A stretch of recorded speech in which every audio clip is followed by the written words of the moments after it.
LoveLine. LoveLine is meant for an adult audience. LoveLine may contain sexually oriented content.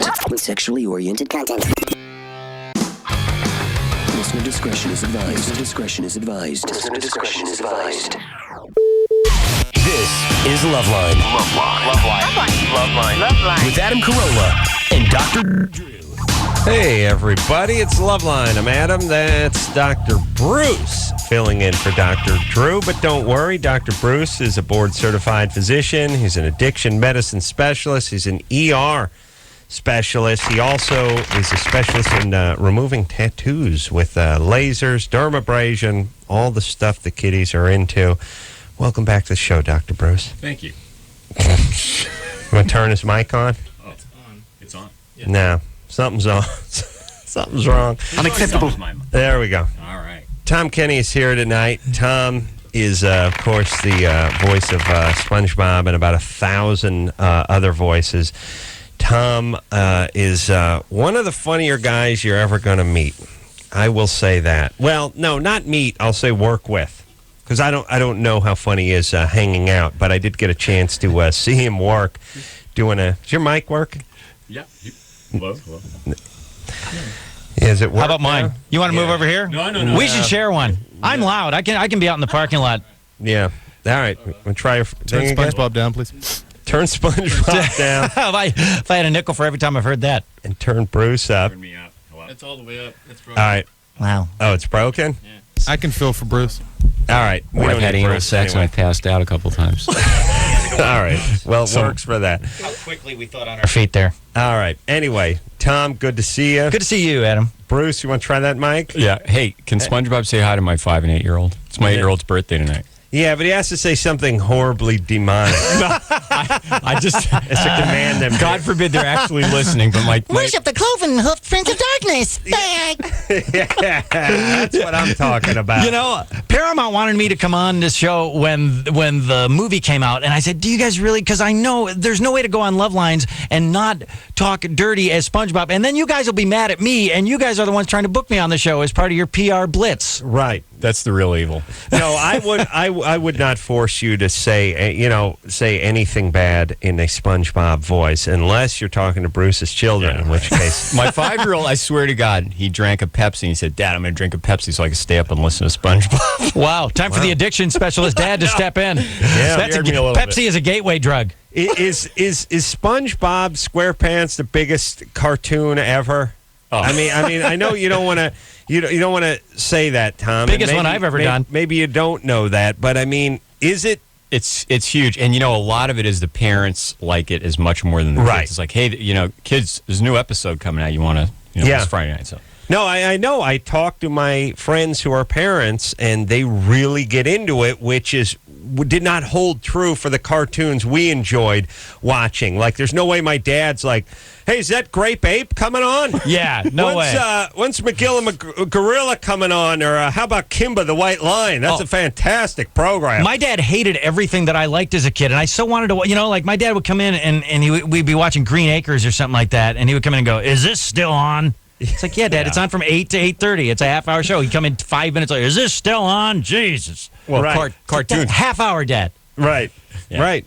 The kids love it. And then all you have some marketing genius there, too. Last week, my 5-year-old wouldn't leave Target without the $38 season 2. Oh, honestly. Hey, I like that. Oh, I'm sure you I do. like your... Our plan is working.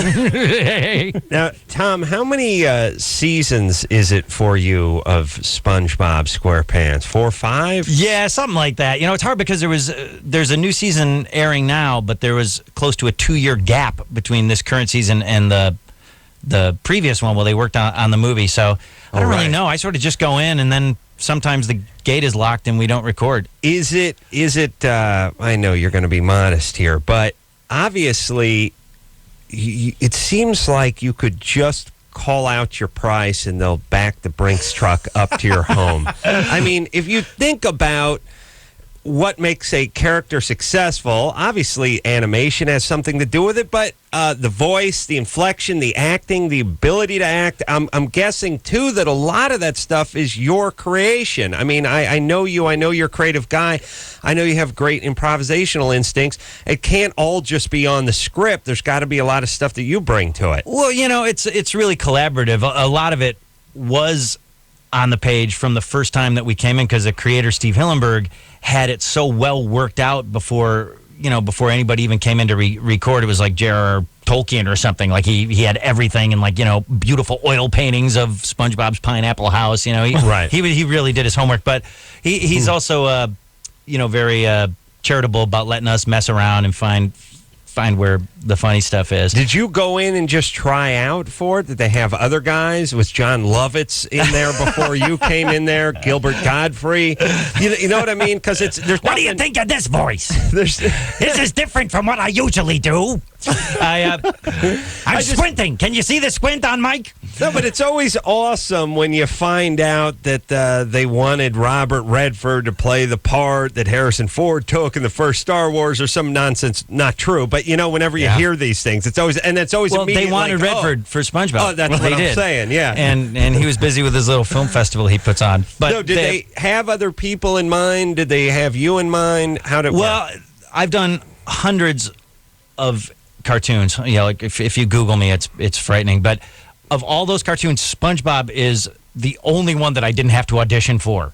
Oh, really? Yeah, because the creator was just like, this is the guy. This guy's funny. I don't want to hear anybody else. And it was very very cool. And can you? So I guess my question is, and I know you're going to be. Are you going back to the Brinks truck? Yeah. Because you don't understand that on the show business ladder, cartoon voiceover guys are neck and neck with the guy who sets up the tilt-a-whirl at the carnival. No, I know. The guy wears a jumpsuit unzipped to his navel with no undershirt. That instills confidence. He's smoking the Winstons. He's looking over his shoulder all the time. The guy with the Harley shirt and the 3 teeth going, "You look like a winner, sir." I do? Thanks, pal. I know, because I do a fair amount of voiceover work myself, and it's pretty much, they want to give you a scale. For the most part, and I'm sure Tom gets a hell of a lot more than that. But there are instances, like in The Simpsons, who the cast was able to unite and sort of step up and realize they had a bona fide hit here and start getting a payday, and why not? I mean, when the cast of, Friends is getting $1 million plus an episode, and you have another long-running hit, why not get a payday? Adam, I'm scribbling down my agent's number. Could you call her tomorrow and give her this rap? Well, it's there. I mean, I'm basic cable all the way. I don't know what primetime network is like. I understand, but zillions, I'm sure. The merchandising has to be just a multi-million-dollar enterprise, and you didn't design SpongeBob, and no, you didn't I did not design create it. The sets, but you do have a hand in shaping him via your voice and your inflection. Yeah, along with writers and storyboard guys and the crew. Steve Hillenberg. They should get a taste. They should get a taste too. Here's all I'm saying. First off, do they have what if something? Now, what if something happened to you? What if... Now he sounds like my State Farm insurance guy. Tom, what if an untoward accident were... What if you were to be suddenly decapitated while driving to one of your voiceover sessions? I know. A steel beam goes right through your throat. You're yawning and an I-beam comes swinging down from a gantry crane and actually goes through the back of your soft palate. SpongeBob is going to be sounding a little different this season. I have to hold this wand to my throat. Well, all I'm saying, first off, I always tell my insurance agent, it's like, in the unlikely event you're not there, hey, if I'm dead, kiss my ass. I don't care. What do you think? What else do you want me to worry about when I'm dead? Yeah. For the love of Christ, she's killing me now. I don't want my kids to become these Hollywood wastrels that run their cars into trees and, Do you understand when I'm dead? Everyone is dead in my mind. You're only alive because I'm here to see it through my eyes. When I'm dead, the insurance guy, you're dead. That is very deep. Yes, nothing exists anymore. What do I care? For all I know, you guys are all just here to round out my life. It's not my job to provide for you after my death. I know. My job is my working days are over. I'm taking the big vacation. I know. Just please. Here's what you do. Sign up for the Neptune Society. So it only costs a couple $100 to put me in the Pacific, and then keep the rest of the cash. Yeah, that's the way to go. I like the thing, too, where no one's ever supposed to have to ever work another day of their life. It's like, sure, there's enough to see, live lavishly for about 25, 30 years, but then what? Then what? Someone's going to have to get a job eventually, I'm guessing. People have a tendency not to think past their 95th year, Adam. Maybe not my wife, maybe not her kids or her kids' kids, but eventually someone's going to have to get a gig. God forbid. It's like the royal family, What's going to happen if you pass on 300-400 years from now? People got to make ends meet. All right, but here's what I'm saying, Bob. First off, who could, I just called him Bob, That's sponge to you. Who is there, do you think, because there's some bastard that's practicing the voice right now. No question. No question. Yeah, and I'm sure there are suits that are gone that would like you to know that there's plenty of guys who can do squeaky voices and go, Right. Now they're going to be like, remember the Partridge Family when the when the brunette kid took a powder and they got the cute blonde kid? No one batted an eye. It's going to be no different for you, Tom. When Tattoo asked for too much money on Fantasy Island, there was a line of midgets around the block going, "They give me the job, I want it. Right. I'll do it for $500,000 a week." But do you think? And see, obviously, the people could do the voice. A handful of people could do the voice, but I don't think they could do all the other things. Kids would know, right?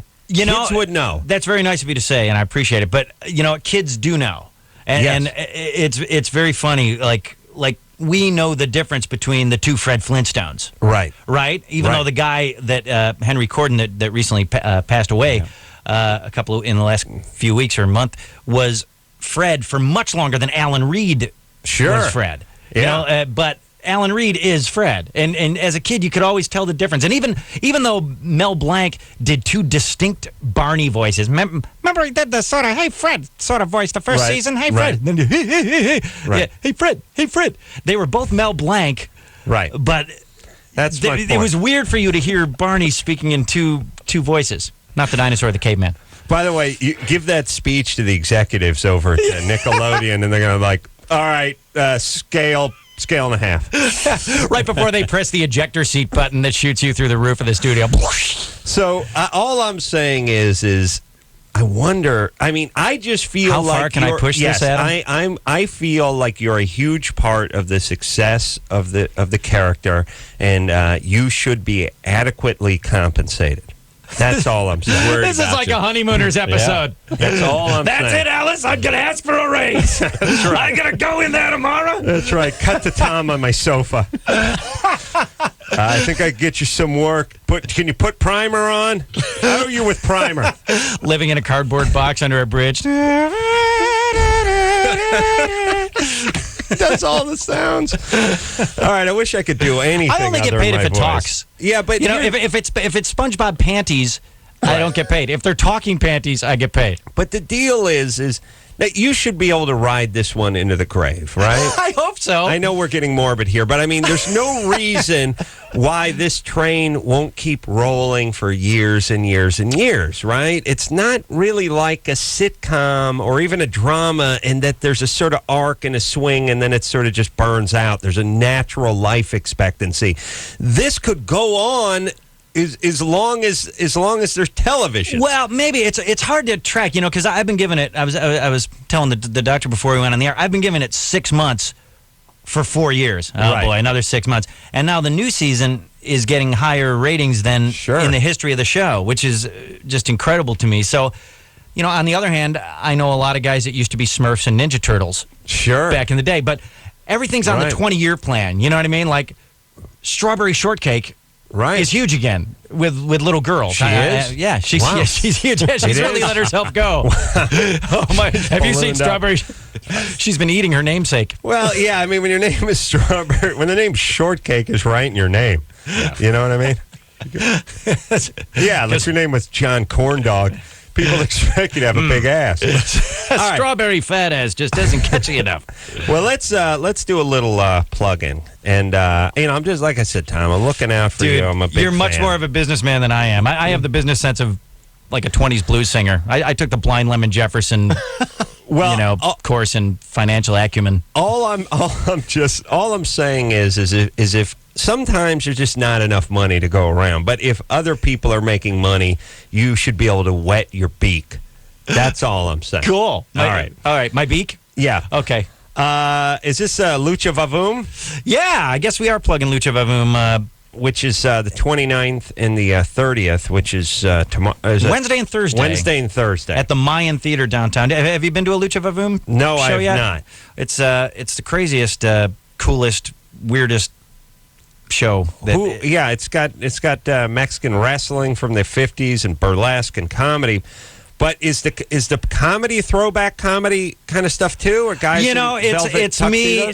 It's like you said, masked Mexican wrestling, which is real. Mm-hmm. The real Mexican wrestlers. Most of them come in from Mexico City, and the big guys in that Mil Mascaras, who's like Sure. in his 60s and is like the Babe Ruth of Mexican wrestling is going to be there, and there's many it's the house that Mil Mascaras built is the Mayan Theater, but so there's those guys, and that's all real, and then there's really good burlesque dancers in between the matches, right? And then there's just kind of wise guy comics like me and Blaine Capatch, him, and Patton Oswalt stops by occasionally. I think Bobcat is going to swing by one of the nights and fart around with us. And where's the comedy done from? You're kind of on a raised dais above the wrestling ring, and you're just kind of cracking wise during the matches. Commentating during the matches. Commentating, like Mystery Science Theater sort of a feel. And it's kind of weird because, a lot of the wrestlers are a bit English challenged. They're not real confident with their English skills. Well, even American wrestlers don't speak good English. Yeah, that's true. It's true. There's not a lot of Mensa members grappling, but you think that they can't hear you. They're just sort of there, and they're throwing each other around and banging each other on the head with chairs and anything else that isn't nailed down, and you're just cracking wise. And then the last time we did it, one of the big scary guys, this big wrestler named Dr. Wagner, which I don't know what that means in Spanish. Mexican wrestler? Named Dr. Wagner. I don't know what is that. Do you know him? You're a doctor. Have you guys crossed paths? Haven't made his acquaintance. Wow. But he came after us. Totally unplanned. Like, shut up! I said shut up! And climbed up to us and grabbed the other comedian, and me, of course, like the craven coward I am. I just fled the scene while the other guy got pelted with cans. But wow, it's really scary to have a giant guy come for you. Well, here's the thing, because me and Kimmel went to wrestling camp one time for a man show bit. You did. And there's a lot of that sort of, it's all fun and games, but don't resist or you might actually get hurt. It's always a weird thing when a 300-pound guy has you in a sort of scissor lock and he says, don't fight it, because if you fight it, you could actually dislocate a hip or something. Like, there's that element. It's sort of like movie stunts. It sounds like date rape. It's clearly... Don't cry for help. Yeah, no, this was just rape. And by the way, they should just call rape if they're going to use date rape. You know what I mean? But this was wrestling rape, so it's spelled WRAP. The point is it's like a movie stunt in that, everything's planned out. There's a fire marshal and everything, but we're still setting you on fire. Yeah. You know what I mean? So there's that sort of, this is all planned, but you're still getting hit with a folding chair. You're going to lose an eyebrow. Yeah. It is sort of scary, and when these guys get into character, it freaks you out. Even though it's like walking through a haunted house. There's just some guy getting $7 an hour holding some giblets, duct taped to his forehead. But he still scares the ass out of you when he jumps out at you, right? I've done that job. The giblet job with Bobcat. Yeah, the haunted house job. Oh, really? Yeah, that's a bad summer job that he and I both had at the New York State Fair. Bobcat is a menacing character if you've ever seen him in real life. Guy wearing a cowboy hat. He's 5'6" and he's 140 pounds, and he is a wrestler. The grappler. Yeah, grapplers. The wrestlers like to be referred to as grapplers, and the burlesque dancers like to be called peelers. Oh, really? Not strippers. See, when I was Burlesque a wrestler, I was known as a bottom. What was your wrestling name? What was your wrestling name? Kid S's in his shorts. Sweet. Yeah. It was just freaky enough to work. Were you and Kimmel a tag team, or? We, Kimmel got like pile driven and really like hurt his back. The worst part about pro wrestling is, picture this. 300-pound dude covered in hair, just sort of hillbilly hair, right? He's shirtless, or he's wearing, coveralls with one strap undone. And the next thing you know, he's got you in a headlock, and your head is stuffed in his sweaty pit. And he's jumping up and down with your head in his pit. Now, you don't really think about just the BO and funk part of wrestling, but imagine a 300-plus pound guy who's, got man boobs and hair all over his body, and you're going to wedge your head into the guy's pit. Now, the guy didn't just wake up from a long nap on an autumn day. He's been running around the ring. This guy's got a lather worked up. You've shoved your head into this guy's. It's not the good kind of lather either. No, not the sweet-smelling dial lather. No, it smells. It's got and you can see down the front of his overalls. There's a little speed stick mixed in with a little King Cobra mixed in with a little. Little speed from 2 weeks ago. It's just coming out of this guy's pit. And now, for the rest of the day, the side of your head smells like the guy's pit. Great. King Cobra meets King Kong. Oh, no one ever really factors in the super sweaty 300-pound pit guy thing. But all those headlocks and all those grabs, where do you think your head is? Well, these guys, I mean, they really do work, like you're saying, it really is work, and these guys are, I've seen guys, they pound each other with chairs, and the great thing about Lucha Vavoom is, especially if you're in the ringside seats, you're going to be dodging flying, falling, giant pituitary cases with capes, or if it's the mini match, you'll be dodging little people. Yeah, and blood and teeth and semen. Yeah. It's like a Gallagher concert gone horribly wrong. Except we don't hand out raincoats. That's right. You're on your own. So it's like a Gallagher 2 concert. This is a family entertainment night. Yes, this is Bring family. The Bring the kids. Although I go to see the lucha. I go to see the lucha around town. Like there's matches in Compton and elsewhere. Sure. And that's full of families. It's all Mexican families. It's like if it was if it was honkies, it'd be Disney on Ice. But they're going to see Mexican wrestling, and they're stroller parking in front of the ring. We protect our kids well into their early 20s. And the Mexicans, look, they're pregnant at 11. You might as well see some wrestling at 4. Yeah, but I think Clifford the Big Red Dog is way creepier than pro wrestling. I'd rather have my kid watch wrestling than PBS. Healthier. All right, let's take ourselves a break. We took no phone calls.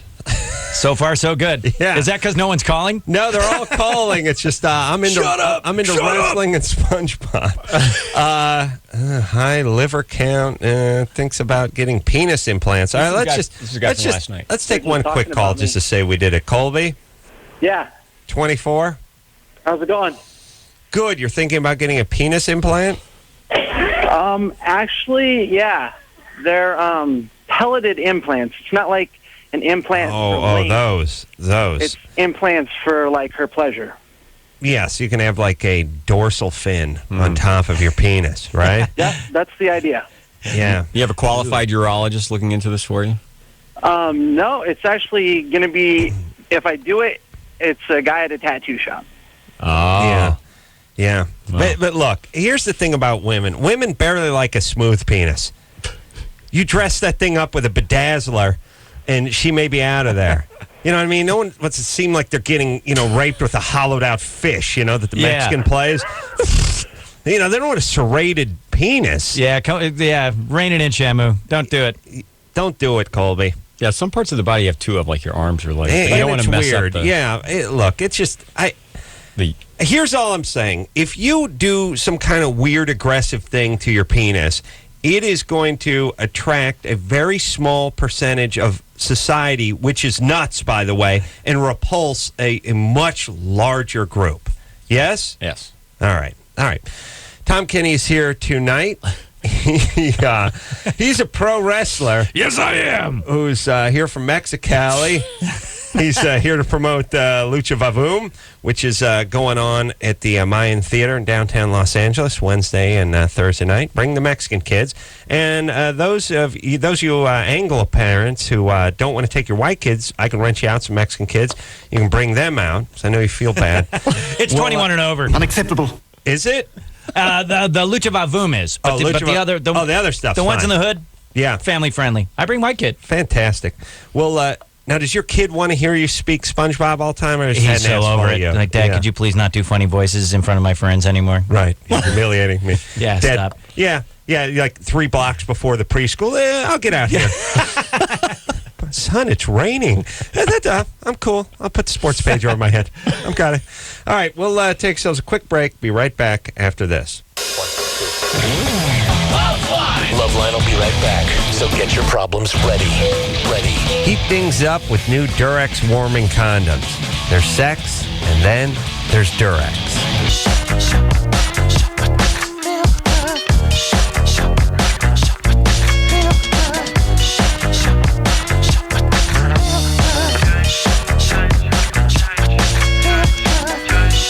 Hey, everybody, it's LoveLine. I'm Adam. That's Dr. Bruce. Dr. Bruce filling in for Dr. Drew and doing a great job. Tom Kenny here tonight. Lucha Vavoom is what he's plugging Wednesday night and Thursday night out here at the Mayan Theater in Los Angeles. Also, SpongeBob everywhere. And I know Tom's work from a little project called the Windy City Heat. I worked with him on, where he was absolutely magnificent as the gay clothier. That was you. I saw that. As were you, Adam. Fabulous on Thank you, that. but Tom had a huge, great scene. Fantastic. Do you now recognize him from Windy City Heat? They're going to do some... Without my fake mustache. It's going to be on Nickelodeon. That's one of the greatest shows that no one's ever seen. Yes. The funniest show no one's ever seen. Yes, Comedy Central did a wonderful job of bearing Windy City Heat. They did. They did a Consciously, fantastic it job. seems. Yeah, people get angry when I run into them, and they're like, "What? Why isn't that?" Because it really could have been Spinal Tap. Yeah. Yeah. And it turned out to be nothing close to that. Well, and there have been shows since then that have sort of Attempted. springboarded from the same basic idea and done it not nearly as well, which is always frustrating. Yes. Because boy, Bobcat's getting a lot of plugs tonight, but he directed it, and Kimmel produced it, right? And, Don Barris. I didn't. We produced it, but it was mostly Kimmel's work. This is why I'm not further ahead in the business. That's fine. Insult the remember host. No, Kimmel did all the hard work. I just technically had my name on it, but this is an excellent. And you know why I can say this? Because I just had a small part in it and did little bits and pieces in it. So I can say that this is one of the funniest, without sounding like I'm blowing smoke up myself. No, because it's I didn't really have great. anything to do with it. But it is one of the funniest movies that have come out in the last few years. Well, maybe a DVD like that. That's one of the few things that could come out on DVD, and you would actually watch the extras. Right. Yeah. Well, Windy City Heat is the name of it, and I don't even know how to find it. I don't even know where it is, but go on the internet and see if you can there's find some Windy City wacko that's Heat. got it on. Tom is excellent in it. Thank you. Excellent. And let's get back to the phones. Oh, we're taking one call an hour here. That's our promise to the listener. Carbon tattoos. Wait a minute. High liver count. Oh, was this Cisco from last night? From last night, right? All right. Cisco, Hey, what's up? you're 25. What's up?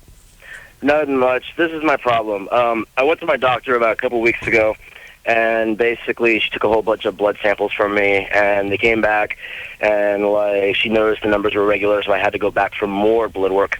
And basically it came back, and my cholesterol was fine, white blood cell count was fine, red blood cell count was fine, And she was running a hepatitis C count, basically just to see, testing for it to see if I was positive or anything, because I was having problems with my liver. And basically, no. And she noticed that my liver count was at 55. What's your liver count? I don't know. Yeah. Wow. I've only got one. The liver count. I mean, there's several different panels that are run on the liver, but anyway, the bottom line is you had some inflammation in the liver. Hepatitis C usually takes years before it shows up in terms of having abnormal blood tests. Oh, really? In terms of liver damage. Well, I am 25, so I mean. Well, no, but I'm talking about many more years now. So it shows that you're having some inflammation or some irritation or damage to your liver. There are many things that can cause that. And at 25, it's more likely that it's another kind of hepatitis A, hepatitis B. But you haven't had any symptoms. It was just an abnormal liver test. Well, yeah, I mean, the only other problems I've had, I've had, like, vomiting sensations where, like, I'll be at work just sitting down at my desk, and I'll feel like I'm going to vomit or something, or I'll be sitting down playing a video game or, like, out with my friends or something, and all of a sudden I'll just, like, feel like I'm going to hurl all of a sudden for no reason, and I don't usually. But Maybe you're pregnant. Yeah, or in love. Okay, so your hepatitis C is negative, and if she did a panel, she probably checked your A and B. Mm-hmm. And she went over everything, basically, and what I'm just calling up about is I'm just curious, kind of like on a second opinion, if it might be something else, because the thing is, I don't really drink a lot that much. I do every once in a while, so I know it probably couldn't be that, and I'm wondering if there's something else it could maybe be. it could be many other things. There are other forms of viral infection that, something like mononucleosis. There are many things that can affect the liver, and that's just an abnormal blood test. How come you don't get mono when you're older? I'd like mono. You'd like mono now? Yeah. Because of the way it's... And I'm always just jealous of those kids that got mono. Like, oh, my junior year I got mono. I missed 6 weeks of school. I'd stay in bed, watch TV, and eat soup for 6 weeks. I'm always like, you lucky bastard. Well, they call it the kissing disease. Disease. It's more common in adolescence. That's why I didn't have it when I was 16. Yeah. So it's more common in adolescence where there are groups of adolescents and they're in closer quarters, and it's easier to transmit that way. You can get it at later stages. You can. Yeah. But do you build up a resistance to it or something? Only if you've had it. You're not going to build up a resistance. But it's the way it's transmitted. Well, I was talking to Drew about it, and he said, as an adult, you just don't get certain things like you do when you're a kid. Right. It's Like very diaper rash. uncommon, but it's possible. Diaper rash. Yeah, except for we do have folks that are into a certain lifestyle that still do. I saw the baby people on Springer, yeah. Oh, I see. That's the whole thing about that goddamn Real Sex on HBO or Showtime or whatever it is. Each time I'm scrolling down the thing and it's, Real Sex 2000. And I think, this is going to be good. Some sort of wet T-shirt contest or something. And then it's cut to the super fat white guy in the diaper who's, crying and being flogged by the baggy-boobed chick in her 50s. And it's like, just the love of... Can't you guys put someone good-looking on this show every once in a while? Does it all have to be this sort of macabre, occult stuff? Can it just be some good-looking people getting naked for a change? Does it always have to be the guy that lifts cinder blocks with his pecker? Right. You know that guy? I know. Yeah. It's like, this guy's going to hold up a Greyhound bus with a scrotum sack. It's like, come on. You never see Real Sex? No. Bruce, what do you see? And by the way, on the way He's home... a doctor. He doesn't have leisure I time. passed 27 goddamn Magic Mountain signs with that old guy with the Swifty Lazar glasses. Do you believe this? The depths? Tom, do you understand what it's like sitting next to a doctor, whether it be Bruce or Drew, every goddamn night of my life? I was making fun of the Magic Mountain bald old guy with the big glasses and the whatever. Looks like Deep Throat without his toupee. Yes. Yeah. And Bruce is staring at me going, I have no idea what you're talking. No idea. Every billboard, every commercial, every bus for the last years. Dun, dun, dun, dun, dun, dun, dun, dun. He's like, I've never seen. See, and if I know about something, it's ubiquitous because I'm a total troglodyte. I very rarely watch TV. I haven't gone out to a movie that doesn't have a Happy Meal tie-in in years. Yes. So, if I know about something, it's huge. That's the point. And if they're even more in the cave than I am, it's terrifying. Whoa, he's Bin Laden. Yeah, well, with a stethoscope. Tom, may I say this? I fill in for Drew, and I don't have to put up with this abuse every night the way Drew does. But Drew explains this to me that Adam just is intolerant. I of someone can't that doesn't accept share. It. Yeah, I can't his accept pop culture. It. Yes, sir, Mr. Scroller. I was driving home last night. I was talking on the phone, and I was behind a pickup truck that had now. In Calvin and Hobbes, which one is the boy? Calvin. That's Calvin. Yeah. All right. That sticker of Calvin, okay? Now, Bruce, you want to just leave the room so I don't erupt on you? Just shut my mic. Here's the point. If you drive behind enough pickup trucks, you will see on about every 11th one that sort of silhouette cutout decal. It's not quite a bumper sticker of Calvin. And Calvin on the window, right? On the window, on the back window of a pickup truck. And Calvin is urinating on oftentimes the Ford Insignia if the guy's driving a Chevy, or oftentimes the Chevy insignia if he's driving a Ford. Once in a while, he's dragging a cross. Yeah, right. That is the weirder I don't one. get that one. That is the weirdo one. The born-agains that have appropriated this comic strip character, that the comic strip doesn't seem to have any religious affiliation. He's with a tiger. I don't know. It's just like Calvin with the stigmata. You know, it's Right. weird. All right. Have you ever seen this, Yes. Chris? Yes. Yes. I have. Yes. The point is Good radio. I saw one last night when I was driving home. Was Calvin? I don't know how the part where he's urinating on everyone, but there's that sort of arc of urine, that sort of solid Skittles rainbow of urine, which is landing on the Ford insignia or whatever. He pees on things he doesn't like, evidently. Mm-hmm. I don't follow the comic strip close enough to know if he actually urinates on things he doesn't like, or that's just an invention of a very creative mind. But the point is Calvin is urinating on a sticker that says "Everyone." Oh, And I thought, wow, this guy, Ooh. talk That is nihilism. Talk about antisocial. Yeah. You can't even pick a truck make you don't like. He has to whiz on everybody. And by the way, that includes you too, Bucko.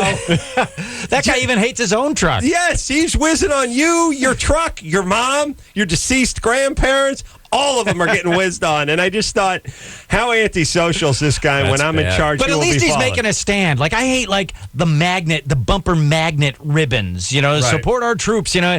But, you know, the person that says, hey, you know, I feel sort of strongly about this, Well- not strongly enough to mess up the Blue Book resale value Right. of my car. Because Right. the gum, I don't want the gummy stuff on the bumper. But I will commit to a magnet. Yeah, I'm not going to take a straight edge and some lighter fluid to this if I'm trying You know, to sell. I wonder, has Yeah. SpongeBob been misappropriated to peeing on them? Yeah, well, Oh, you know, I SpongeBob. haven't. You know, that's very interesting. Porn. I have not seen that yet, but I have seen. Vaginal SpongeBob. I'm sure that's someone's thought of that way more than once. I haven't really seen anything like that, but I have seen like a lot of like good, like funny knockoffs, like south of the border or Oh, places yeah. like that where you'll go and there'll, you know, some roadside, you know, ceramic bank of SpongeBob that's way off model with both eyes on the same side of his head, you know, where Yeah. you go, wow, who couldn't draw a square, you know? Yeah. And he's, It is these people messed up a square. Yeah, it's good. It's great. You go shopping in Tijuana and you see stuff that's just a little bit off. Like, hey, look at that leather Pittsburgh Steelers bomber jacket, but the insignia is sort of upside down or Right. something.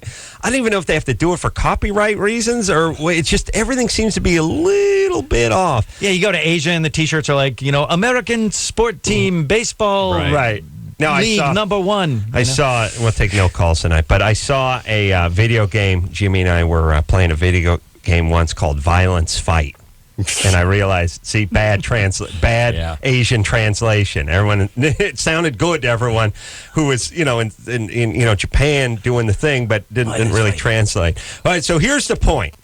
I'm driving home and I'm yelling about you. Yeah. And I'm saying, Bruce, I'm talking on a cell phone, Bruce has never seen the Magic Mountain midget running, the old guy running around dancing. It gives me the heebie-jeebies. And meanwhile, I come across Calvin taking a whiz on everyone. And I'm saying, oh, man, I'm seeing this truck. And the person I'm talking to has never seen the Calvin sticker. So now I shift my vitriol toward that person. Like now I start yelling at them. What do you mean you've never seen the Calvin? Well, you drive the Southland freeways, do you not? Well, I do. You commute to work, is that so? Well, I just, well, what do you do? Stare at your feet when you drive? Of course I don't want to live in this world. And then you pull up alongside, and the driver is the little bald guy from the Magic Mountain ads. Oh, and it all comes together. But remember, everything happens for a reason. All right. That's the All right. last guy you see. Tom Kenny is here tonight. Thank God Bruce knows Calvin urinating. Thank Yeah. God. Yeah. Well, that strip was retired from newspapers like 12 years ago, wasn't it? That guy he gave it up. I have no idea. I just don't know who decided he should be adopted to urinate on truck insignias. Yeah. All Why right. him and not, say, Kathy or Marmaduke? Why not the tiger? More why not logical. Hobbsy? Yeah, why not Yeah. Hobbs? It seems a more logical choice to urinate Dick on Tracy, things. he's wearing a raincoat. You know, it's a Yes. short slope, slippery Right. slope. All right, let's take ourselves a little break. Tom Kenny's here tonight. You know, from SpongeBob SquarePants and also Lucha Vavoom. Wednesday and Thursday at the Mayan Theater in downtown Los Angeles. Take a quick break. Be right back after this. LoveLine. We'll be right back.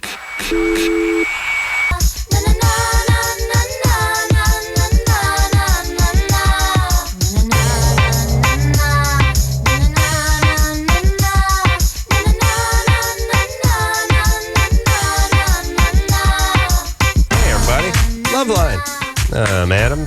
That's Dr. Bruce. Dr. Bruce filling in for Dr. Drew.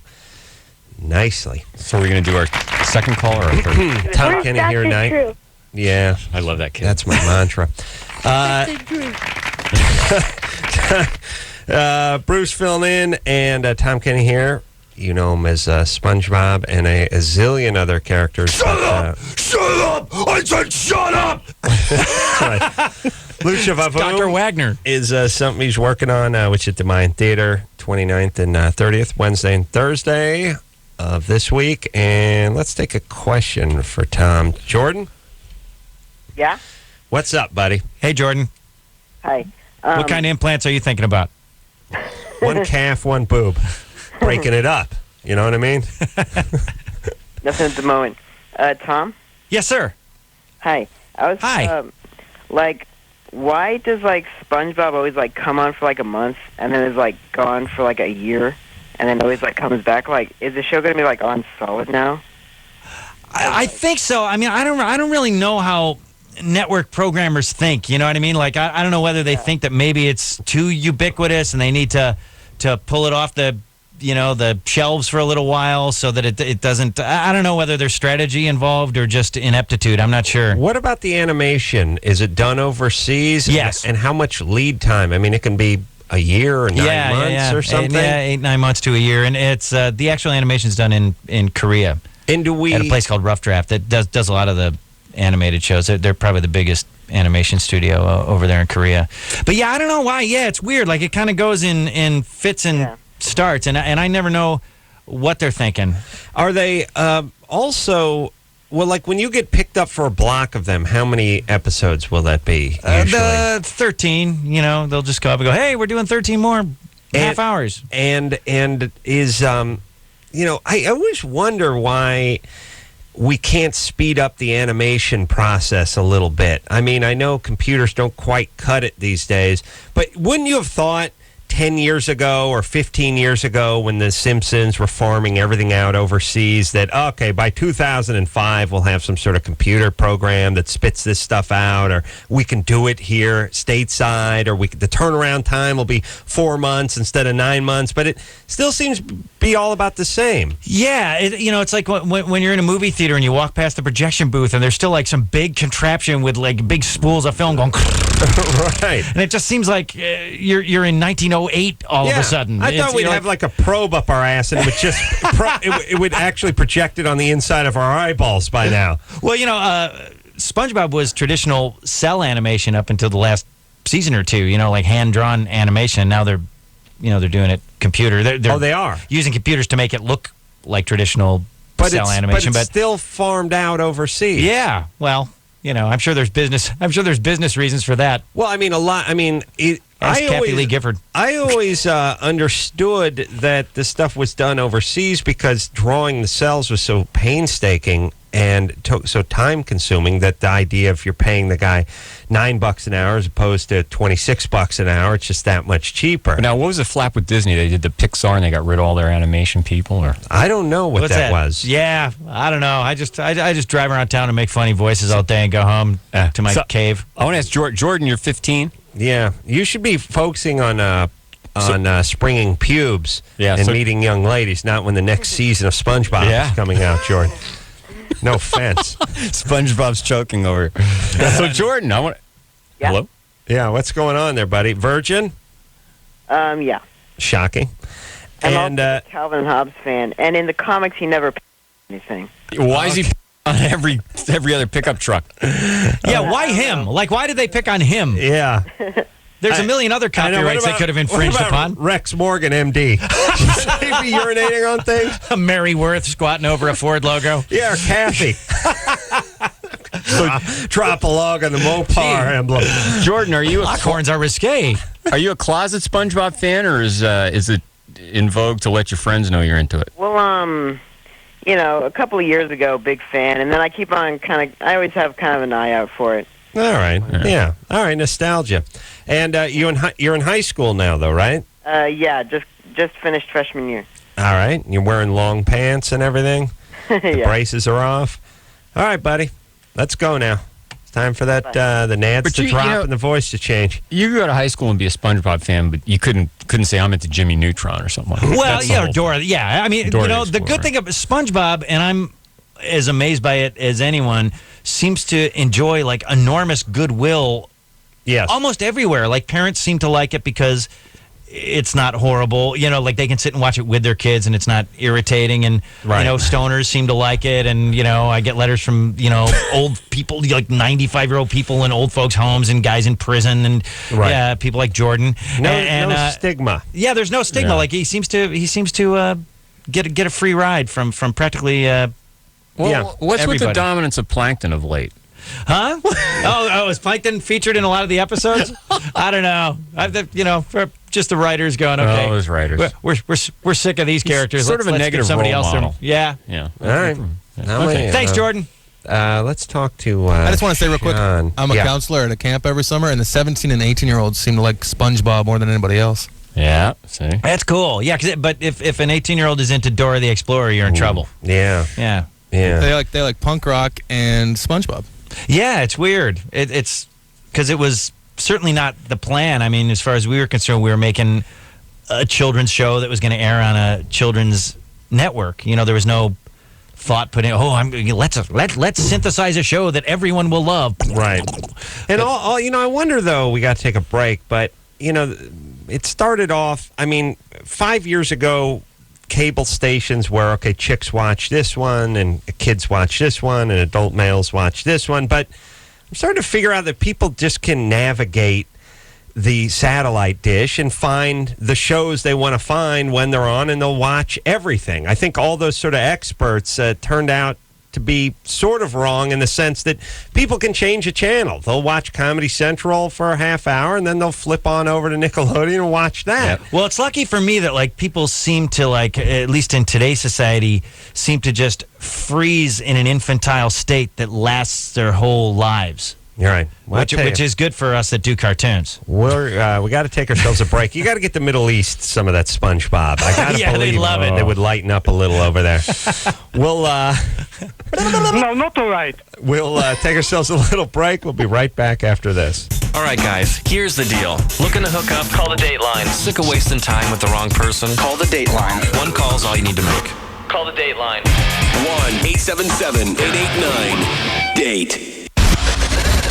If you need help, Call LoveLine. 1-800-LOVE-191.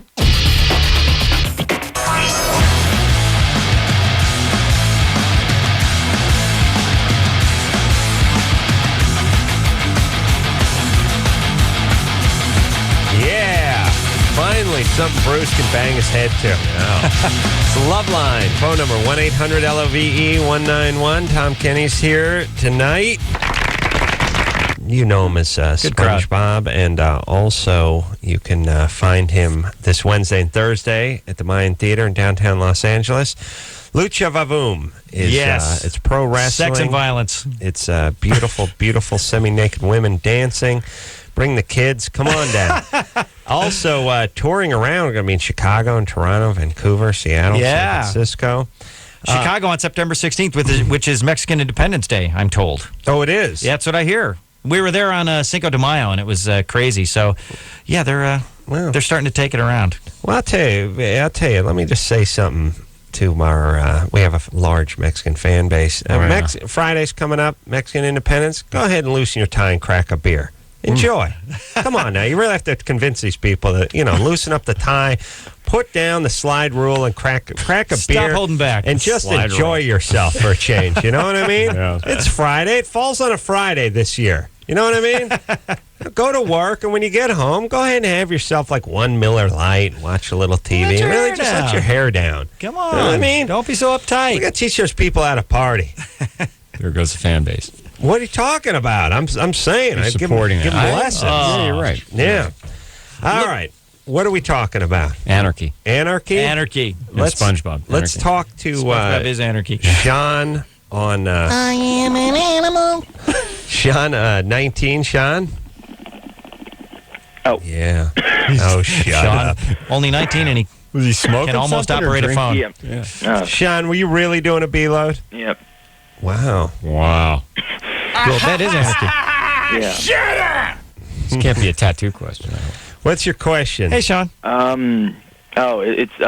I gave myself a tattoo about a year and a half ago, and I made my own ink. It was out of ash, and I was wondering if it's possible to remove those. Why did you make your own ink? I don't know. I just sort of got into it and didn't want to use normal ink because I thought it might be dangerous. So you got a prison tattoo, basically. Basically, yeah. What do they? What's a normal tattoo? What kind of ink do they use in normal tattoo? Well, one of the problems is there's not a standardization process. It's all So- different. Yeah, Different companies make it. It's like Indian ink. India ink's commonly used, but as far as the commercial grade, there's not a standardization. If you have colors, then it's usually like reds have a mercury compound, or so there's. So you made not a one. You standard. made one out of ash. That's the most common way of homemade. How do you do that? You burn something and collect the soot. And then Right. you mix it with something else that acts like some people use Binder? toothpaste or And that's it. And so you get a black. Good idea. Right. Pasty material. Those are very easy to remove. They they respond are. very well. Yeah. All right. Hey, That's Sean, the good news. Yeah. Can you do another bong load for us? Sure. Sean, what is your the tattoo that you so hold on. nicely gave yourself? Tommy's doing a bong load. Oh, sorry. I'm just covering for you while you. Well, we'll talk amongst ourselves. But go ahead, Sean. All right. What's your tattoo of? And I'll take my answer post bong hit. It's of a let's see.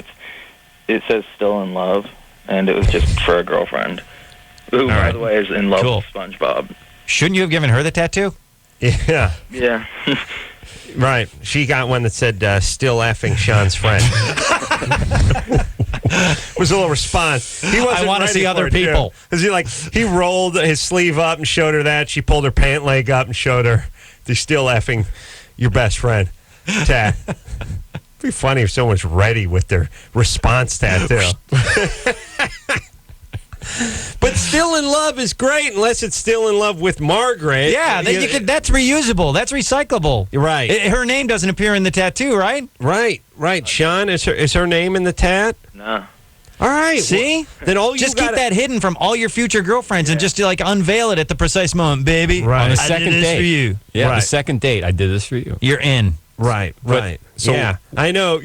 Well, underneath that nicotine patch I've been wearing for 6 months, I got a tattoo. Yeah, because obviously they're going to ask questions when it's covered up. Yeah, you got to keep it covered. How come I never see you in short sleeves? No, I'm modest.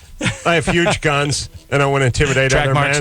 men. Yeah, track marks. So, Sean, you did this yourself, huh? Yeah. Were you loaded when you did it?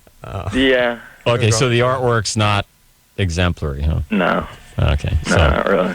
Yeah, that'll come off nicely. Great. Yeah. A few laser treatments. All right. Still has 2 L's. Is Sean? Yeah. What kind of bong do you have? It's glass, about a foot tall. Yeah. Is it a Tommy Chong bong? No, it's not. Mm-hmm. Does it have a good solid base on it? Yeah. Because I have this Is that where theory you got that your ash from? bong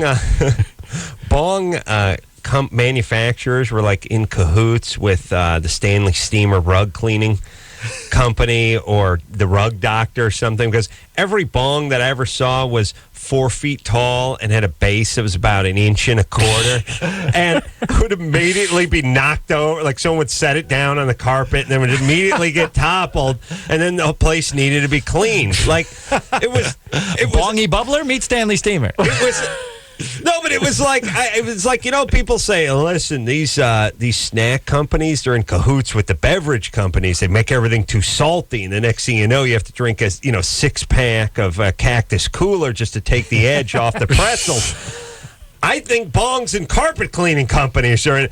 We had a bong that was like the Space Needle in height, except for the base was like a nickel size. Like it was like you have to climb up on scaffolding to use it, but it would just go sailing across the room. Like you couldn't set this thing on one of those tables that NASA uses for one of those plumb tables that they use. It's several thousand pounds. Like the jar that Genie lived in. It just goes we had one that just was. It was literally 3 foot of like PVC pipe with a small dime-sized base on it, and would get knocked over every single party. It'll be bong water everywhere, and then that never goes right into the padding of the carpet, and the whole place smells like a opium den for the next 6 weeks. But you kept using it, right? Well, we were stoned, right. And here's the whole thing about stoners is you go, okay, I lost, okay, I knocked that bong over, never again. Now we've learned, and then just get knocked over the following weekend. Dude, that's another security deposit I'm not going to get back. Right.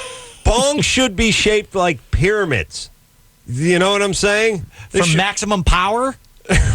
Maximum power and for stability. Like getting stoned with the pharaohs. Yes, they should be shaped like jack stands for your car, not like an Erlenmeyer flask. That's what the medical students use. Right, so they right. Don't dump theirs over. That's right. Yeah. Like that. They should have like 80 pounds of sand in the bottom of them in a bean bag. How often do you hear the term Erlenmeyer flask on the radio? I don't know, and I wanted to be a first. The point is they're shaped like bamboo. Just growing in the wild, but with no root system, just to go sailing over. You slam the door and it just goes sailing across the room. What a great testimonial to the no effect and consequential thinking by smoking pot. Thank you. Now with extra tippiness. I think they've wised up a little bit, and they're making them a little bit wider at the base now. No, why'd they throw Tommy Chong in jail? He's a nice guy. I have no idea why. He was nothing better to do for his butt. I know. Look, he was selling. Okay. I think they wanted to use him as an example to other comedians from the 1970s who wanted to start bong companies. Yeah, remember that? Right? Yeah, just in case David Steinberg or somebody wants to get into the bong business. Adam is a great metal fabricator. No, I'm not. Okay, am I? Yeah, that thing you did in your BMW. I'm incredible. Decent. I wouldn't call myself great. He's very modest. Alexis? Yeah. You're 17? I sure am. What's up, baby doll? Well, okay, I called about a year ago when Carney Wilson was on. And, really? Yeah. Yeah, all right. We talked about my vibrator, and I was still a virgin at the time. And I was wondering if I'd still be able to have an orgasm without it when I did have sex. And I'm not a virgin anymore, and I can't ever. You can't have an orgasm ever without it? I can't without it. But what if you incorporate it into the sexual act? Well, I don't know. I've been kind of weird about bringing that up. I figured you don't want to freak. I mean, does that offend guys? Does it I don't know. Your stepbrother's going to have to understand that you have needs.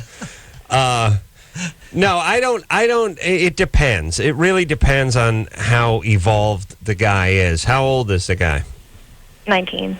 19. Does he seem uptight? Does he ask you questions about old boyfriends, or is he sort of tightly wound? No. All right, here's what I think you should do. You ready? Incorporate the vibrator, but make it his idea. How?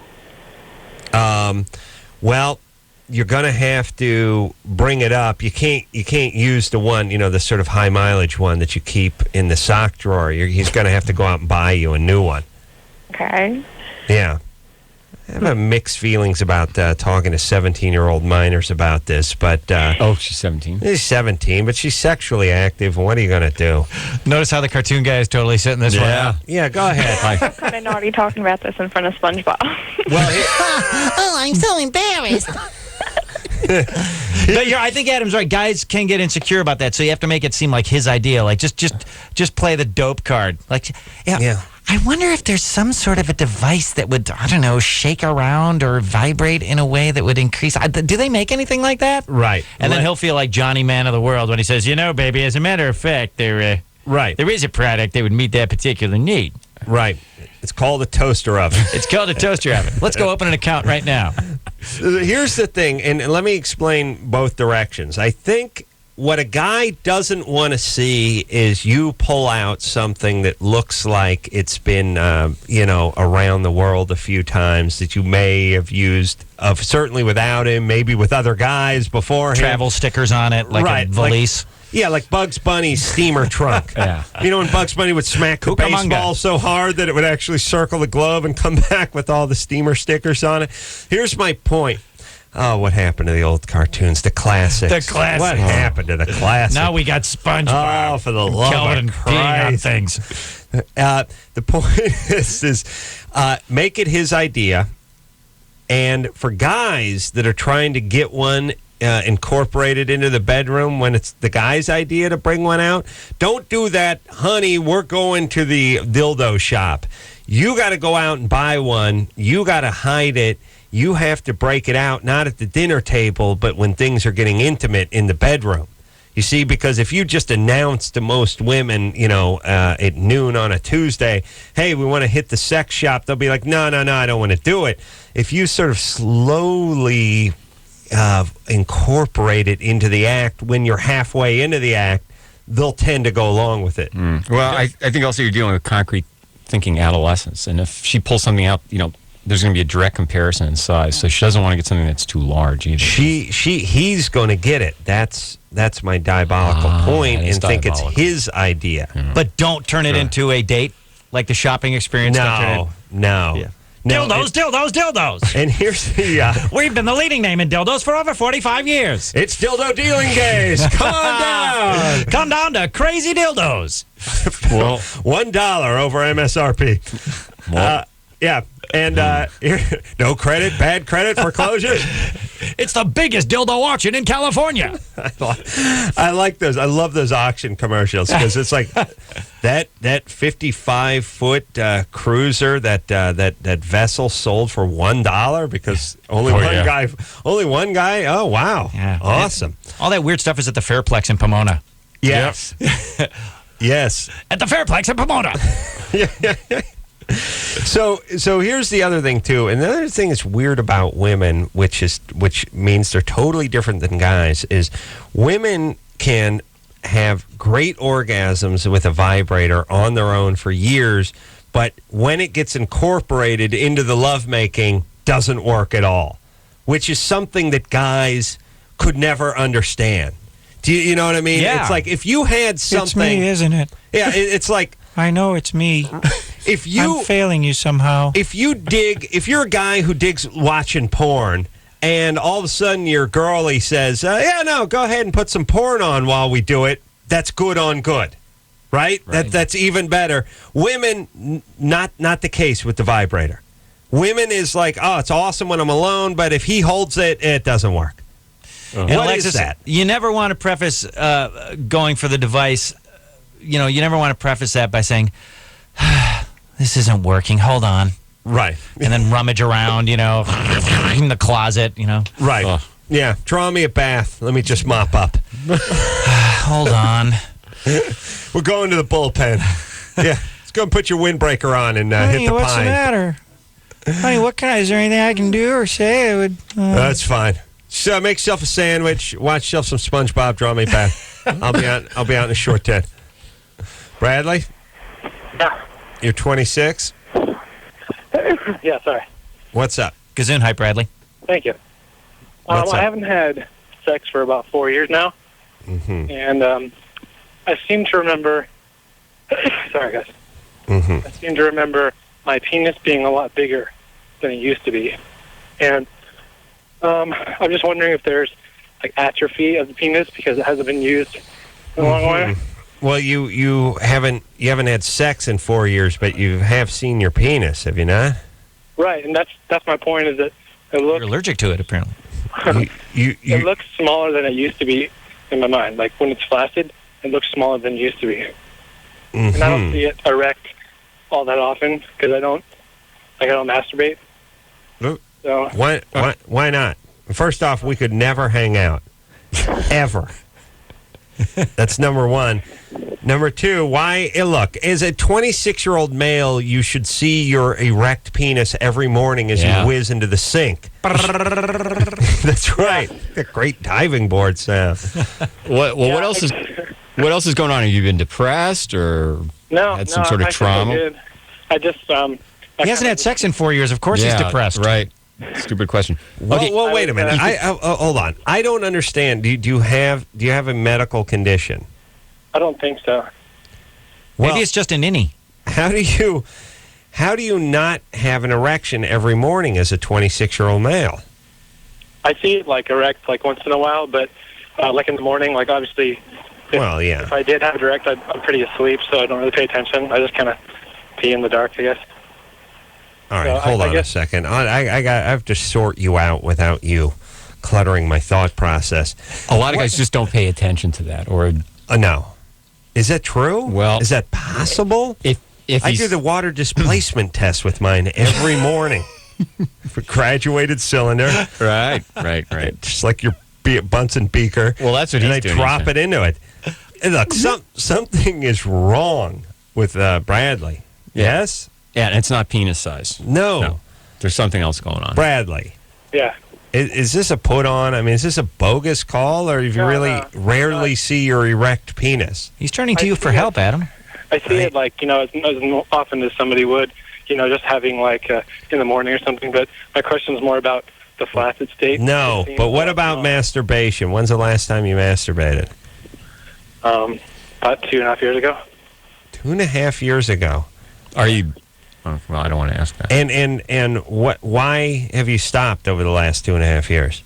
I think I got to a point where I didn't really look forward to it. Like it was fun, but then I just kind of felt convicted. Like I didn't really want to do it anymore. So. Is it a religious thing, or? Yeah, mostly, I guess. Yeah. What's your religion? Christian. And did you rediscover? Were you born again or something? Yeah, I mean a long time ago, but I just kind of got to a point where I didn't want to do it anymore. Wow. I don't miss it or anything, but I've noticed that like my penis when it's flaccid, it's small. It seems. Yeah. I understand you're obsessed with that, but what about? And we're not answering because there's no answer to that. But what about the? You must have nocturnal emissions. Oh yeah. Yes. Yeah, I do. Yeah. So here's the part I don't really understand, because really that's like God giving you a hand job. That's like God. That it really is. It's God saying, "Look, buddy, if you're not going to beat it, I'm gonna." Yeah. Someone's gonna give you a beat. If we can equate God and nature, that's certainly true. But yeah. You can have variations in your testosterone, and testosterone is going to vary depending on, I would say, sexual activity, especially exercise, things like that. Mm-hmm. But it's going to be a very minor variation in penis size. All right. And especially in the flaccid state, it's not something you're going to. Bradley. Yeah. But I'm more concerned about. So you haven't been in a relationship, even non-sexual, but. Mm-hmm. But romantic. Yeah, what's going on with the in the girly department? I had a lot of relationships when I was younger, like in high school and early college, and I kind of saw that I was putting way too much energy into that, and so I just want to focus on my studies and not making my life about like a girlfriend at the time. So I figured I'll get to that later on. Yeah. Well, life's about balance. So What are you studying? Computer technology, like working with architecture and you do that CAD program? Yeah, CAD. Interesting. Computer animated drafting. Right. Yeah, I'm in architecture myself. Bradley, here's what you need to do. You need to find yourself a woman. You need to start dating. You need to sort of integrate yourself back into society a little bit. I mean, 4 years without relations. You're not masturbating, for Christ's sake. Come on, buddy. Let's go. Were you wanking more when before you were born again? Well, that happened when I was 8, but I didn't really stick to it. So. Yeah. Well. Okay. So that's just an old day job that you used to have. That whole born again phase. You're done with that. Okay. So that's not the culprit anymore. Hopefully, it isn't the culprit anymore. No. I mean, I became a Christian when I was like in elementary school, but then I would do things like I have sex with my girlfriend and masturbate and stuff like that. And then right around the time I was 22, then I decided, or 21, I decided I didn't want to do that anymore. So Yeah. All right, for a well, while. let's get back. Well, come on. Give Satan a second shot. Would you? Come on, give him a second look. He's not such a bad guy. Here's the thing. I'm from sitting next to Dr. Drew long enough. He has sort of shut down his testosterone production because he has no outlet for his seed. I mean, as a male, don't you need this to create testosterone? Aren't you gonna? Do you know what I mean? Does your body? You're gonna have a it's base. almost like his nuts are hibernating. Right. He's gonna have a decrease in it, but I mean, there's not going to be a huge variation in baseline testosterone. I don't think the issue is the size of his penis related to his testosterone level. I think there's something else going on here. Yeah, he's Because at got his issues. age. But when he does have an orgasm, it's going to be huge. Oh my God, Gusher! Holy cow! Listen, we got to start passing the hat. Be like the end of Giant for the relief fund right now. James Dean just covered. Gusher. Yeah, well, he's sublimating and he's been working on his studies, but at some point, yeah, it's gonna be awesome when the futon goes floating down the street. A sea of semen. The seminami. People up on their roofs. Guys using motorboats to get around. Yeah, it's just dogs clinging to tree trunks. It's awesome. We get John Cougar does like a relief concert. Willie Nelson gets out there. Yeah, it's going to be awesome. Let me ask you a hypothetical. I was just thinking about this the other night, Tom. I think I was watching St. Elmo's Fire, which was on a few nights back. Bruce, don't even join this because I know you've never heard of anything. You're not going to whatever I'm talking St. Elmo's about. Fire, 1985. Okay, buddy. Oh, Wow. That was before you withdrew from the world, like our caller. I was watching Rob Lowe play the sax in the pivotal fight scene at St. Elmo's Fire, and I thought, what would you rather have, like in terms of someone had something like embarrassing on you? Gay porn that you'd done like in the early 80s or an 80s coming of age film where you had to play the sax. Yeah. Like that thing where you just had to rock out and sort of play the sax to the soundtrack and you just look like the biggest Chuck a-hole in the Connors world. or Rob Lowe. Right. Which one's it going to be? Yeah. Or Bill Clinton. Yeah, middle 80s, just 1985. You got the tie up around your head and the sleeves cut off. You're wearing some tight designer jeans and you're just playing that movie sax and rocking to a bad 80s sort of keyboard-driven song. But that's the thing about this town and this answer the business. question. Nobody's embarrassed about anything in this town, right? So you're going gay porn or you're going air sax from the 80s? Boy, if yeah. Just think about what your hair's going to be looking like. Bring on the gay porn. Probably bring on the gay porn, Adam. Good call. I shall. And probably wearing one of those working for the weekend type headbands too. Little lover boy headband. Awesome. Maybe a vest. Maybe a vest with no shirt on underneath it. Some boots, Creepers. Awesome. All right, we're going to take ourselves a little break. Tom Kenny's here tonight. Also, Dr. Bruce filling in for Dr. Drew. We'll be right back after this. Dude, you got issues. Call LoveLine. 1-800-LOVE-191.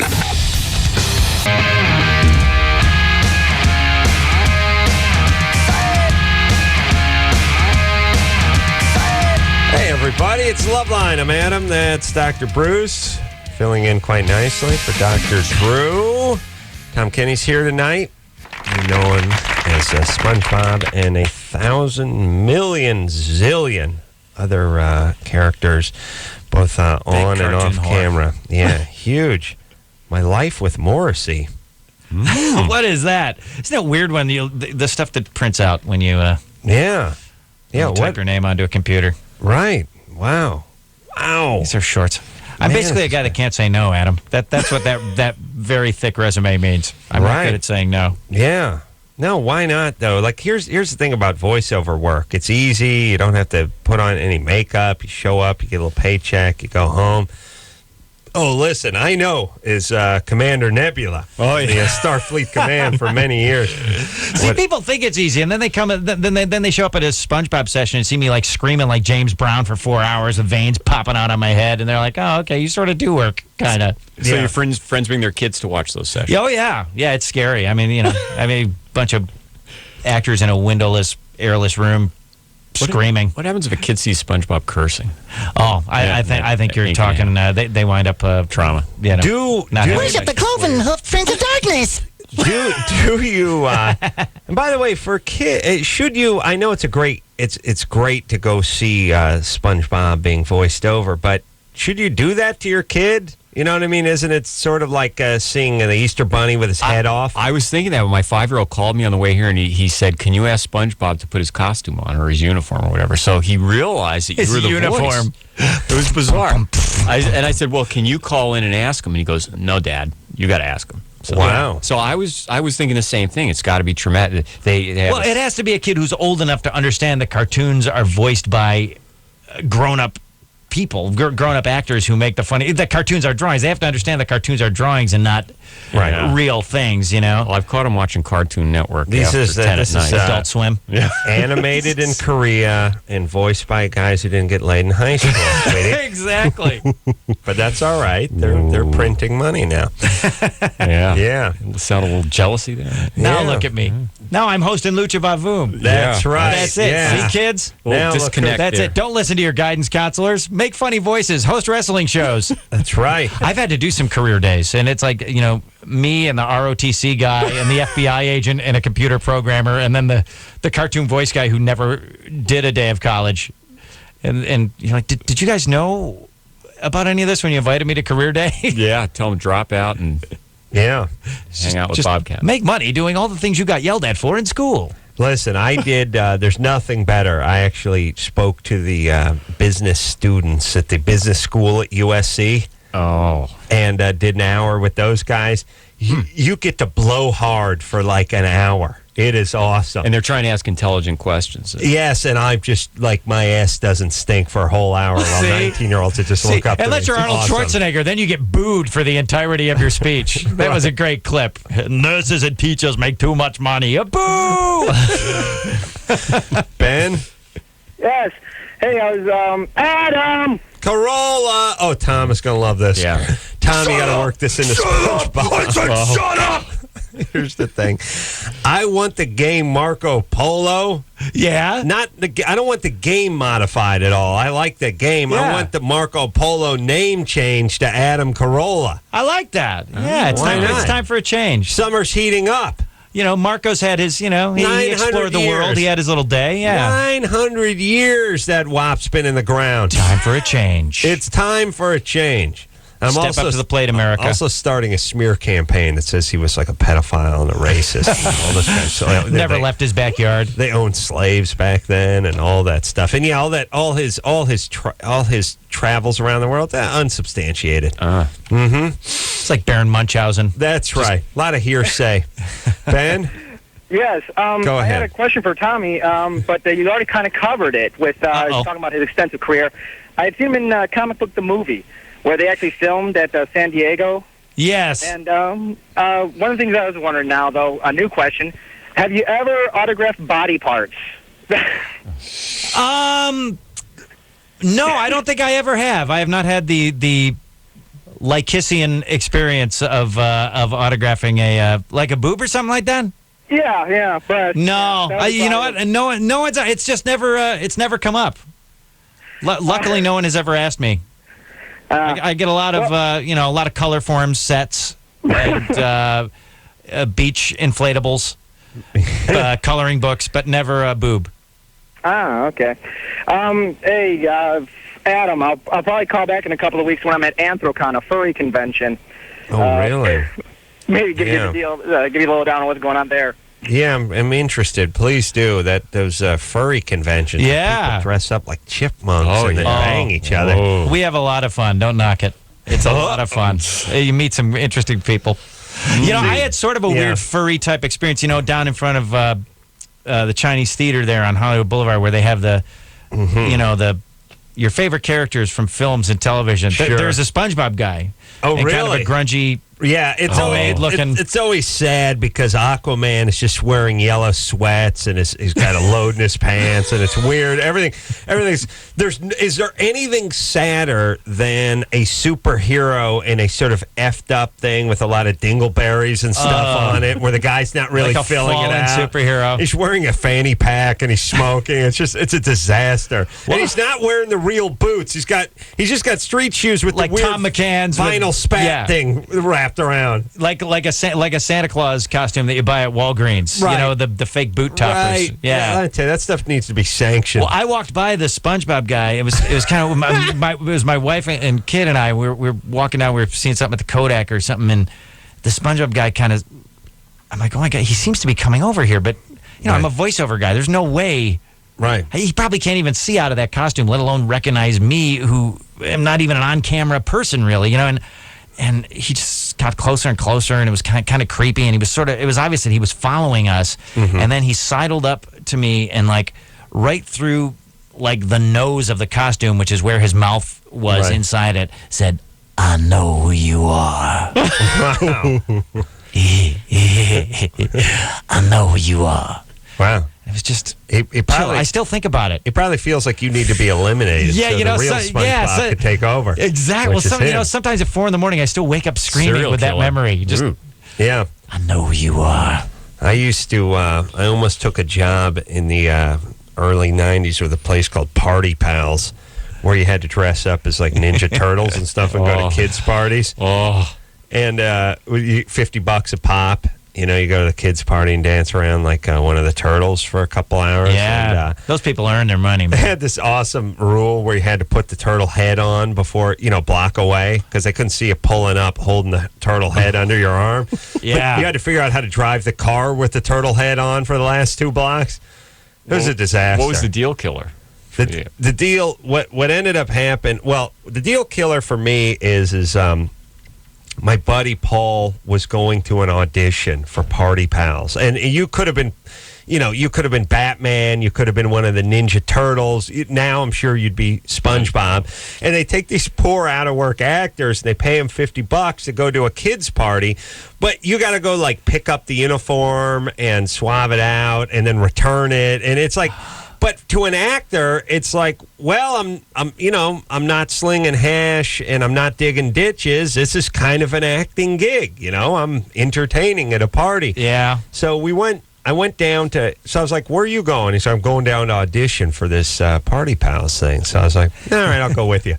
So we went down to this little room in Encino, and we all showed up, and it's like the super serious guy. Like, look, not all your Party Pal material, and we're going to separate the weed from the chaff. It's like, listen, Dillweed, I don't even want to be here. So we did that stupid improv game. No. That stupid. Well, they wanted to see if you could think on your feet. And there's this horrible improv game where it's like you start a machine. Just a machine that's like at the beginning of a conveyor belt, and then people sort of attach themselves to. So you're like, oop, bop, and the other person comes in, oop, bop, oop, bop, oop. Before you know it, all 12 people have joined in to create some sort of weird mechanical machine that all feeds off the last guy. So I'm just sitting there, and it's like, here's your biggest nightmare. You don't want to go first in the retarded machine thing because you're standing for 20 minutes going, ooh, you don't want to be the on switch of the machine. Right. If you go last, you're up there for 8 seconds and they immediately break, So naturally, I'm like, please, Christ, please, God, no, please, no. Adam, you want to step up here? Come on up here. So I'm standing up there in front of 12 equally miserable people. It's like, you want to start your machine thing? And I'm like, I don't even want to be here. I don't even know what I'm doing. So I start doing like a stupid sort of half-hearted physical motion, like, all right, but I'm not making any sound, and I'm just standing up there for like 10 minutes. I'm just doing a thing, and I said to the guy, you want me to make a sound? And he goes, it'd be nice. Now, at that time, did you know that you were a Party Pal washout, that it just wasn't going to happen? I was like... Your dream was escaping you? What happened was I went through the audition, thank God the whole machine thing got cut short when some chick decided to get creative and get under a table and start doing something, whacked her head on the metal bar underneath the table. Thank God put for a head dent injuries. in her forehead, and the whole machine ground. They stopped the conveyor belt. Yeah, that's big big investigation. So they actually called me, and I just thought, no, you know what? I'm a carpenter. Yeah. I have a skill with dignity I can fall back on, and I let my buddy. I hired a C-3PO guy for my kid's party a couple of years, and it was when Star Wars was kind of at a low ebb, so you could tell that the C-3PO, it was dusty, like it literally had dust on it, like the guy hadn't busted it out in a while. And then he pulled up in like a Datsun or something and asked me to come and help him into the costume, which he hadn't worn in a while, so he was a little portlier than the last time he wore the costume, obviously. He's gone, and he goes, could you pull it tight, pull it tight. Oh, okay, I'm out in front of my house. And he's going, ow, ow, ow. I said, sorry, am I hurting you? No, that's okay. Tighter, pull it tighter. Yeah. And then suddenly you're involved in this weird S&M thing that's happening out in front of your house, in front of your neighbors. And no matter what the character is, they do magic tricks. Right. And balloon animals. That's the way So it there's works. something so weird about a robot that comes in playing the Star Wars theme on a boombox that the robot himself is So holding. sad. And he's the robot that makes balloon animals and does Yes. magic tricks. You had so to it was learn this unholy balloon animals marriage. to be a party pal. I could only imagine, like, Mrs. Kravitz, who lived across the street, looking out the window. Honey, Tom is raping a robot. Exactly. All right, Tom Kenny Admit. here tonight. Yeah. What happened to that sitcom convention where they had that thing where the husband read the newspaper and wouldn't believe all the crazy things that the nosy wife was when she'd look out the kitchen? Well, come here, honey. Yeah, sure, Doris. All right, let's take ourselves a little break. Dr. Bruce here, filling in for Dr. Drew, and we'll be right back after this. LoveLine. We'll be right back. Please hold.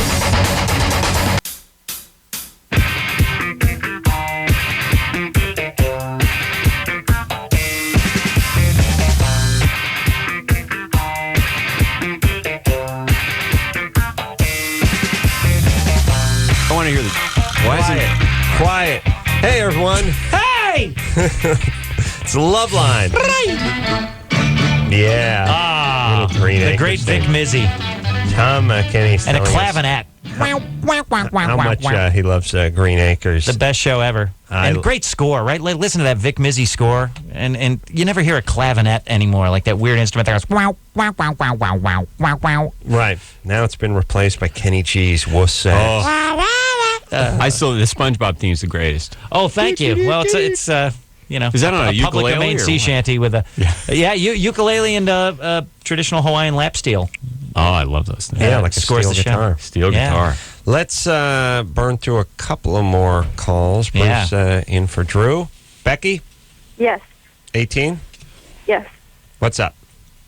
I'm kind of in a situation where I have this boyfriend, Mm-hmm. but he lives with his grandparents, but his ex-girlfriend, who he was with for about 4 years, Mm-hmm. she lives with his parents. And it's Yeah. just very weird because about like last year around the All right, hold on. Let me sort this out. He lives with his grandparents, Yes. and the girlfriend that he used to see lives with his parents. Yeah. Wow. That's not weird. How did that happen? I don't know. Why it just- doesn't he live with his parents? Because he got kicked out because he wasn't getting along with his sister. But Yeah. it's just weird because Nobody gets along with their sister. This could yeah. Okay, so it's a very chaotic family. Yeah. Okay, listen. That's all we need to hear, by the way, to know, just to picture what chaos is going on in this family. But Becky, and this is your boyfriend. Yes, this is my boyfriend. All right. But they liked his ex-girlfriend enough that they kept her. Yeah. Kicked their own kid out. Becky, please do me a favor and do not exit or enter the vehicle for at least 15 seconds, please, for the love of Christ, by the way. So is this guy sounds like a troublemaker, is he? No, he's not a troublemaker. I don't know why he got kicked out of his house. His parents needed money basically for rent. Right, all right. So he's an A student who's bound for Brown University. Where's he going? How old is he? He's 21 and he goes to Rio Hondo College. Rio Hondo. The Yeah. junior college named after a John Wayne movie. What could be worse? That's pretty bad. And by the way, what's he think he's doing over at Rio Hondo? He's John Wayne movie and a supposed Steve to McQueen. be taking psychology and philosophy. Right. He's going to be there forever. Yeah. Yeah. Basically. Right. Look at this. My question is basically like last year on October I was seeing him too, but then he stopped seeing me to see this girlfriend that lives with his parents now. Not his girlfriend, but his ex. But Right. he stopped seeing me for her, and then that's when he moved into his parents' house. But she still lives there, and he's not with her anymore. But when he starts seeing his ex-girlfriend again, she becomes his girlfriend. The ex goes away. Right. And then you get the act. She's in active mode. Right. She's been activated. So here's the thing, Becky. You're 18. You sound like you got more on the ball than this guy. He's going to junior college. He will be there forever. So what's your plan? Do you really want to be with this guy? No. No. And what are you doing? You're 18. Are you graduating high school? Yeah, I already graduated. And what's the plan? I was planning to go to college too, but I'm also going to go to junior college.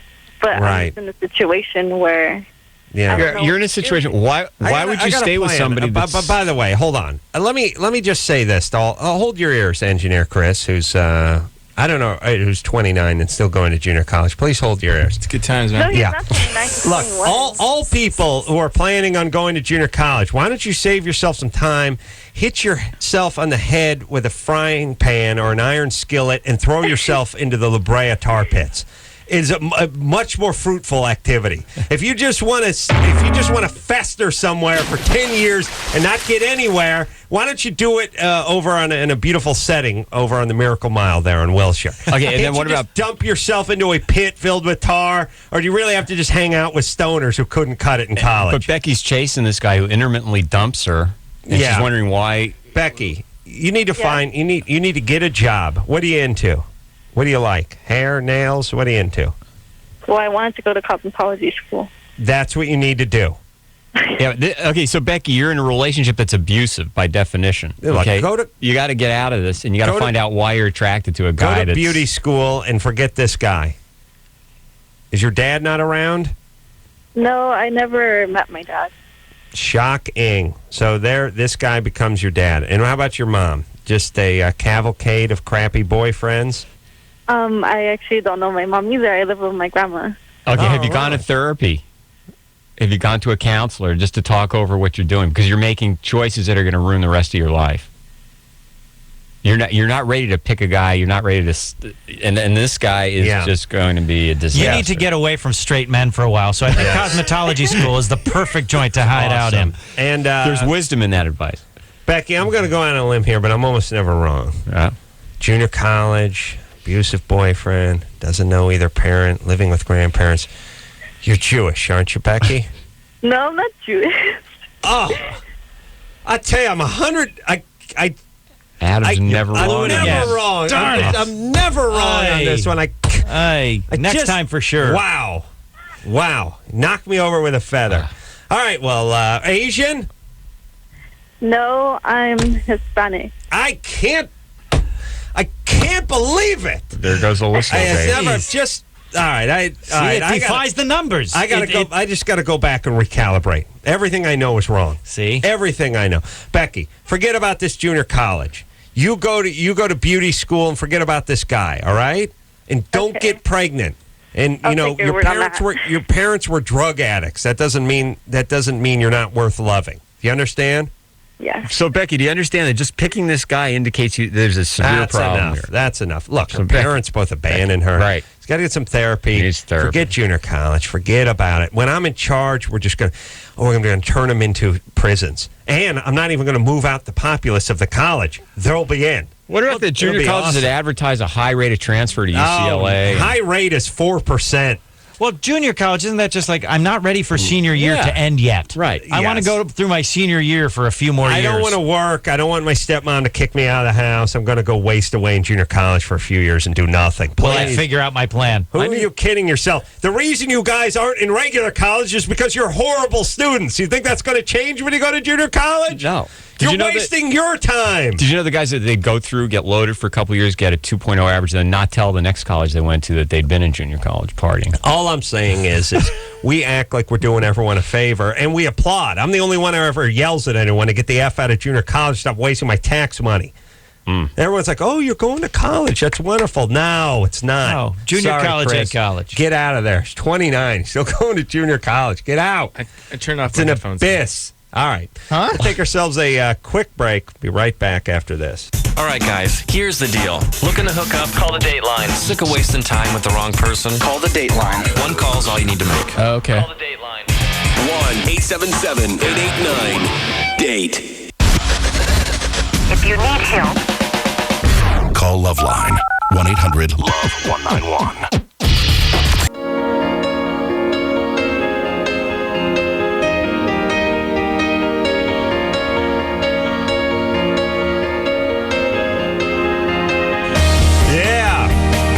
Tom Kenny, everybody.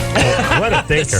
He's practically, he's risen to, he went from SpongeBob to Socrates in like the last 3 minutes because he agreed with me. Socrates. My 5-year-old's still waiting for you to say hi to him. Say hi to him. Jojo. Go to bed, Jojo. Go to bed. Jojo is... You guys say happy birthday to Libby, too. Oh, to who? Libby. Happy birthday, Libby. Good. Now their minds have been perverted. Libby's 44. All right. Yeah, should just say the normal voice. She's like the character that Rosie O'Donnell played in that made-for-TV movie. That's How dare you. Kind of sitting on the park bench. How old is Libby, really? She turns 9 in 1 minute. All right. 1 minute to go. It's a countdown, Libby. All right. Sorry to compare you to... I'm going to go find him. Yeah, Adam's All right, Tom Kenny, everyone. What a guest. Lucha Vavoom, what a show. We got the Human Tornado. We got Chilango. It's an unbelievable couple of nights of wrestling and burlesque action. We got a Rochica. We got... there's too many. There's too much to mention. You got the paper there, Adam. All right, show's over. So until next time, this is Adam Kroll for Dr. Bruce saying mahalo. Worship the cloven hoofed Prince of Darkness. This has been LoveLine. The opinions expressed on this show are not necessarily those of the staff, management, sponsors, or this station. The producer for LoveLine is Annie Gould. LoveLine is a presentation of Westwood One Entertainment.